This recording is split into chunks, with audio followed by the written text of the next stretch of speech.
Happy Sabbath and welcome to Family Experience.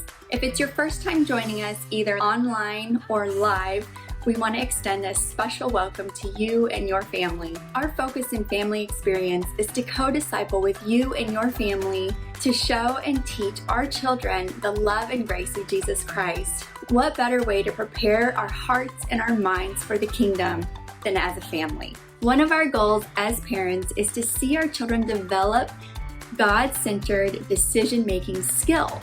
Kids are placed in plenty of situations today where they need such discernment. While the wisdom they would need on a daily basis may not be to scale of King Solomon, they will still collect valuable insight about wisdom from the stories that we learn. They will first discover that wisdom comes from God, and that being wise has a lot to do with saying the right things and asking the right questions, all of which we can ask God for, who will give them to us because we can trust Him. The Bible tells us in James 1:5, if any of you lacks wisdom, you should ask God, and it will be given to you. Think of someone that you can trust. Why do you trust them? I know for me, I trust someone more when they've proven themselves to be trustworthy. It's easier to trust when that person has kept promises that they've made in the past.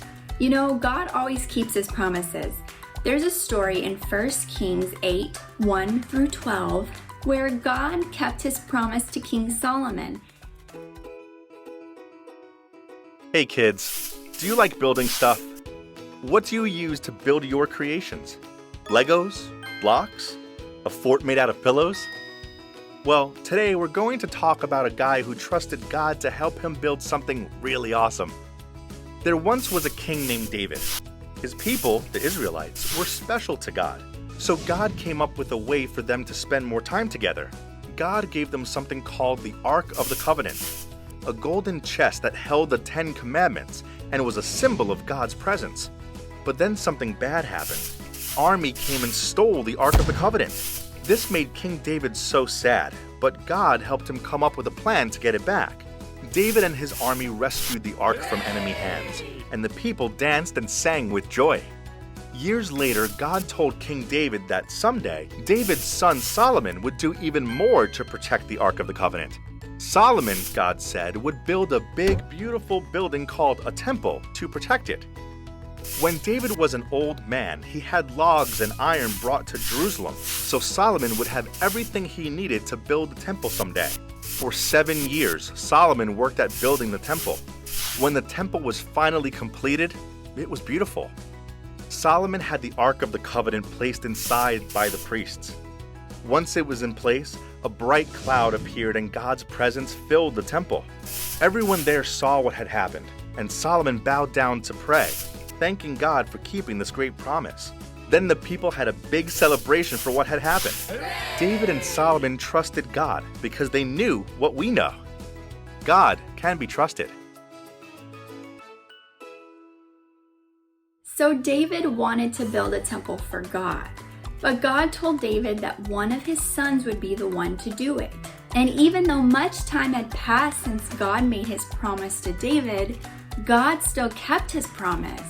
God can be trusted.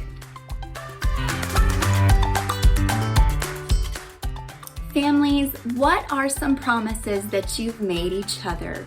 They can be big or small promises. Think of a few. Then I want you to use Legos to build a Lego tower, and each Lego block will be a promise that you've made in your family. Promises that you've kept true to. Explain to your families that trust only grows, the tower only grows by keeping true to the promises that we've made each other. The Bible is full of kept promises by God. He is trustworthy and will help when we call on Him. I've linked songs, a craft, a family game for you this week as a resource on our CCP webpage. Please feel free to check it out. We hope that you have a great week. Some families are big, some families are small. God's grace keeps our family, one and all.